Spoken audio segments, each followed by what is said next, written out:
بسم اللہ الرحمن الرحیم۔ ختم مہر لگا دی اللہ تعالیٰ نے علی اوپر قلوبی دلوں ہم ان کے، واو اور علی اوپر سمی کانوں ہم ان کے، واو اور علی پر یا اوپر ابصاری آنکھوں ہم ان کے، غشاوتن پردہ ہے، واو اور لہم ان کے لیے، لا واسطے ہم ان کے، ولہم اور ان کے لیے، عذاب عذاب ہے، عظیم بہت بڑا۔ ختم اللہ علی قلوبہم وعلی سمعہم، اللہ تبارک و تعالیٰ نے ان کے دلوں پر مہر لگا دی ہے اور ان کے کانوں پر بھی مہر لگا دی ہے، وعلی ابصارہم غشاوۃ اور ان کی آنکھوں پہ پردہ ہے، ولہم عذاب عظیم اور ان کے لیے بہت بڑا عذاب ہے۔ نحمدہ و نصلی علی رسولہ الکریم۔ سورہ بقرہ کی آیت مبارکہ ہے ختم اللہ علی قلوبہم وعلی سمعہم، اللہ تبارک و تعالیٰ نے ان کے دلوں اور ان کی سماعت پر مہر لگا دی ہے۔ یہ پھر وہی انہی لوگوں کا ذکر ہو رہا ہے جن کے بارے میں اللہ تبارک و تعالیٰ نے نبی کریم صلی اللہ علیہ وسلم سے فرمایا تھا کہ اے نبی آپ انہیں ڈرائیں یا نہ ڈرائیں یہ ایمان نہیں لائیں گے۔ تو میں نے پہلے آپ نے اس بارے میں تفصیل سے سن لیا ہے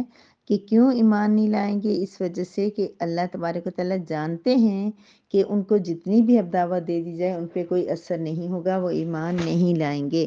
اب اللہ تبارک و تعالیٰ فرما رہے ہیں کہ ان کے دلوں اور ان کے کانوں پہ مہر لگ چکی ہے، مطلب اس کا اب یہ سوال یہ پیدا، مہر لگنے کا مطلب یہ ہے کہ ان کے دلوں کے اندر اب کوئی حق بات، کوئی اچھی بات ان کے دل میں سمجھ میں نہیں آ سکتی۔ اس طرح وہ کوئی اچھی بات سماعت، یعنی بظاہر تو وہ سنیں گے لیکن سن کے جو بات کا اثر ہوتا ہے وہ قبول نہیں کریں گے، اور ان کے دلوں پر بھی کسی چیز کا اثر نہیں ہوگا، قرآن کا، آپ کے ڈرانے کا، تبلیغ کرنے کا، باتیں پہنچانے کا، کسی چیز کا ان پہ اثر نہیں ہوگا، اور ان کی سماعت پر بھی کوئی چیز اثر نہیں کرے گی۔ اب سوال یہ پیدا ہوتا ہے کہ کیا اللہ تعالیٰ نے ان کے دلوں پہ مہر لگا دی ہے ان کی سماعت پہ، تو اس کا مطلب ان کا تو کوئی قصور ہی نہیں ہے، اللہ تعالیٰ نے مہر ہی لگا دی ہے تو اب ان کے دلوں میں حق بات داخل ہی نہیں ہو رہی؟ نہیں، یہ مہر لگنا اتنا عام نہیں ہے کہ اللہ تعالیٰ ہر کسی کے دل پہ مہر لگا دیں یا سماعت پہ۔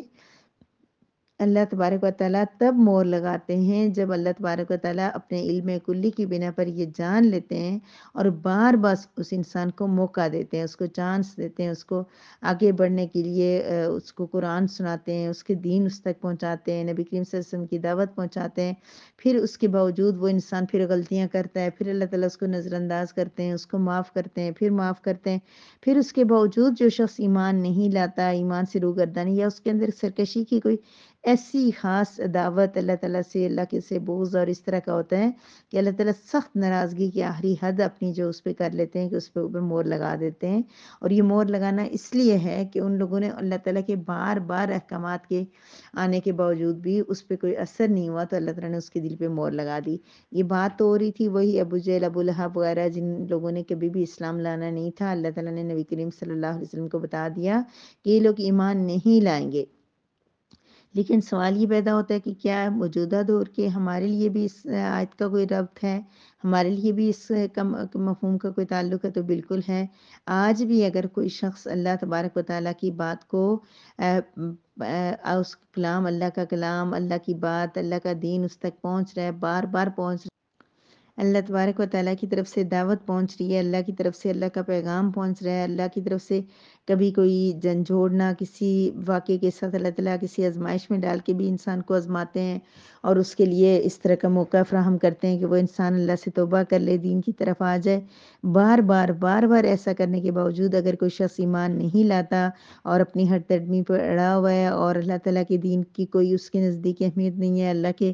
شعار کا مذاق اڑاتا ہے، اللہ کے دین کو کوئی اہمیت نہیں دیتا، قرآن کو سن کے اس کے اثر مطلب کوشش ہی نہیں کرتا اس کی طرف دیکھنے کی، کوئی گناہ کر کے گناہ کو گناہ سمجھتا ہی نہیں ہے، اس کو شوق اور اس کے ساتھ کرتا ہے، تو ایسا انسان جس کے بارے میں پھر اللہ تعالیٰ یہ جان لیتے ہیں کہ یہ بہت ہٹ درم ہو گیا ہے، بہت ضدی ہو گیا ہے، بہت اللہ سے کا باغی ہو گیا، اللہ کو بہت ناراض کر دیا، تو اللہ تعالیٰ اس کے دل پہ بھی مہر لگا سکتے ہیں۔ تو ہمیں اللہ تبارک و تعالیٰ سے ہر وقت ہمیشہ اپنے لیے، اپنے بچوں کے لیے، اپنی فیملی والوں کے لیے اللہ رب العزت سے دعا مانگنی چاہیے کہ یہ سچویشن کم از کم نہ ہو، کوئی گناہ گار ہے تو اس کو گناہ کا احساس ہوتا رہے، وہ گناہ سے بچنے کرنے کی کوشش کرتا رہے، ہر انسان کے دل میں اللہ کی رضا حاصل کرنے کی تڑپ کم از کم ہو کہ اللہ تعالیٰ مجھ سے راضی ہو جائیں، اللہ تعالیٰ کا کلام مجھے مل جائے۔ بہت سے لوگ چلے عمل نہیں کرتے، گناہ کرتے ہیں، لیکن ان کو یہ فکر ہوتی ہے کہ ہم غلط کر رہے ہیں، ہمیں موقع ملے، ہم کوشش کریں، ہم قرآن سیکھیں، ہم اللہ کا پیغام سیکھیں، دین کی باتیں سیکھیں، اچھی اچھی باتیں سیکھیں، کوشش تو کرتے ہیں۔ خدا نہ خواستہ اللہ تبارک و تعالیٰ ہم سب کو بچائے کہ کوئی بھی ہمیں سے ایسا نہ ہو جائے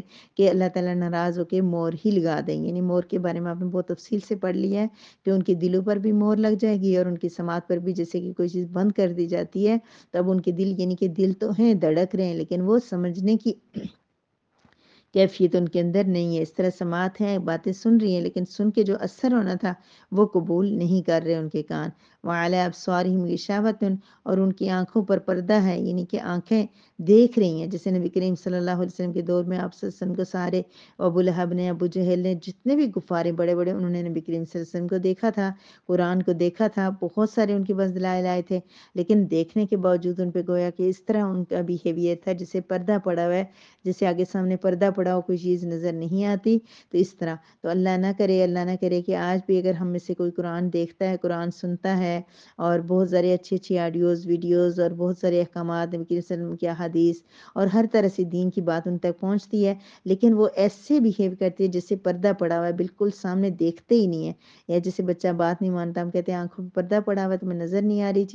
چیز سامنے ہونے کے باوجود، کیونکہ اس کا دھیان اس چیز کی طرف نہیں ہوتا۔ چیز تو بعض اوقات سامنے ہوتی ہے لیکن ہمارا دھیان اچھی طرح نہیں ہوتا، اس لیے ہم اس چیز کو پیک نہیں کر پاتے۔ تو اسی طرح جس شخص کی آنکھوں پہ پردہ ہے تو اس کے لیے دین کی بات سننا نہ سننا برابر ہو جاتا ہے، اس کو کوئی اثر نہیں ہوتا۔ تو اللہ معاف کرے کہ ایسے لوگ کہ اللہ تعالیٰ نے ان کے دلوں پر، ان کی سماعت پر مور لگا دی اور آنکھوں پہ پردے بھی ڈال دیے، اور یہ ڈالنا پھر یاد رکھیں کہ ان کے اپنے اعمال کی وجہ سے ہے، نہ کہ اللہ کی طرف سے ہے۔ اللہ کی طرف سے بعد میں سزا کے طور پہ مور لگے گی۔ تو ایسے لوگ اللہ معاف کرے تو وَلَهُمْ، ان کے لیے عذاب عظیم، بہت بڑا۔ تو بہت بڑا عذاب کیا ہے؟ آخرت کا عذاب۔ وہ تھوڑا سا بھی ہوا تو بہت ہی بڑا ہوگا، کیونکہ وہ زندگی، وہ لائف ہمیشہ کی، اس میں جو عذاب وہ کوئی آسان نہیں ہوگا۔ یا آگ کے اندر ہم لوگ ایک لمحے کے اندر اگر اپنی انگلی کو ڈال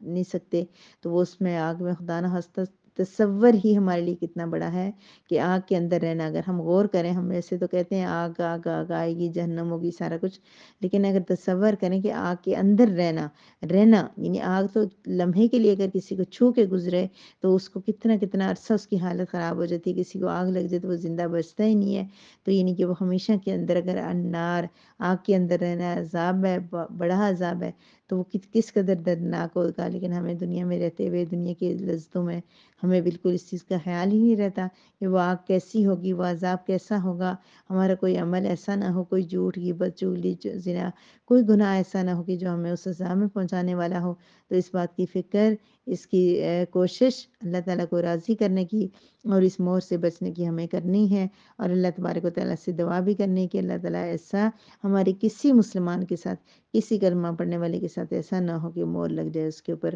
وَمَا عَلَيْنَا إِلَّا الْبَلَاغُ۔